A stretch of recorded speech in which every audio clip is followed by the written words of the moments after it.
బీహార్లో రెండో విడత అసెంబ్లీ ఎన్నికల పోలింగ్ కొనసాగుతుంది. ఇప్పటి వరకు 20 జిల్లాల్లోని 122 సీట్లకు ఈ ఎన్నికలు జరుగుతున్నాయి. దాదాపు 3,70,13,556 మంది తమ ఓటు హక్కును వినియోగించుకోనున్నారు. రెండో దశ ఎన్నికలకు 45,000కు పైగా పోలింగ్ బూతులు ఏర్పాటు చేశారు. ఢిల్లీలో పేలుడు నేపథ్యంలో పోలింగ్ బూతుల వద్ద భద్రతను కట్టుదిట్టం చేశారు.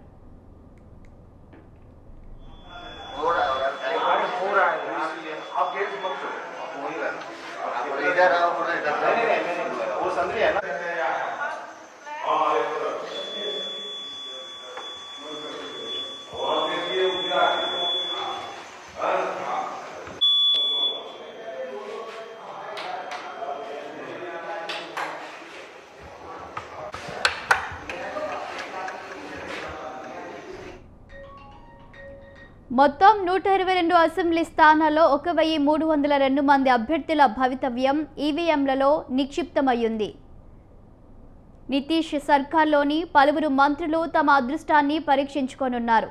సంక్లిష్టమైన బీహార్ సామాజిక వ్యవస్థలోని వివిధ వర్గాల మద్దతును నిలుపుకునేందుకు పాలక ఎన్డీఏ, ప్రతిపక్ష ఇండియా కూటములకు ఈ చివరి దశ పోలింగ్ కీలకమైన పరీక్షగా నిలుస్తుందని రాజకీయ విశ్లేషకులు భావిస్తున్నారు.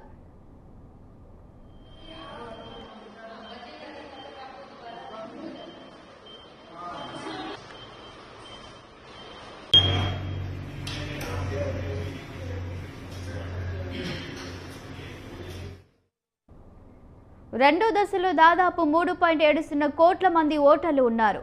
ఇందులో 1.75 కోట్ల మంది మహిళలు, 45,000కు పైగా పోలింగ్ కేంద్రాలను ఏర్పాటు చేశారు.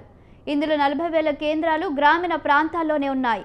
పోలింగ్ నేపథ్యంలో భద్రతను కట్టుదిట్టం చేశారు. 4 లక్షలకు పైగా సిబ్బంది ఎన్నికల విధులు నిర్వర్తించనున్నారు. పశ్చిమ చంపారణ్, తూర్పు చంపారణ్, సీతామఢీ, మధుబని, అరారియా, కిషన్గంజ్ తదితర జిల్లాల్లో ఎన్నికలు జరగనున్నాయి. వీటిలో చాలా వరకు సీమాంచల్ ప్రాంతంలో ఉన్నాయి. ఇక్కడ ముస్లిం జనాభా కూడా అధికం.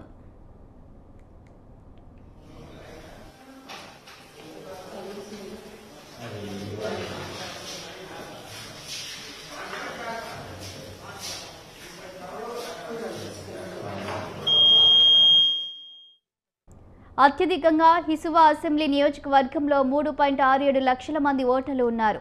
లౌరియా, చన్పటియా, రక్సౌల్, త్రివేణిగంజ్, సుగౌలి, బన్మన్కి స్థానాల్లో అత్యధికంగా 22 మంది చొప్పున పోటీ పడుతున్నారు.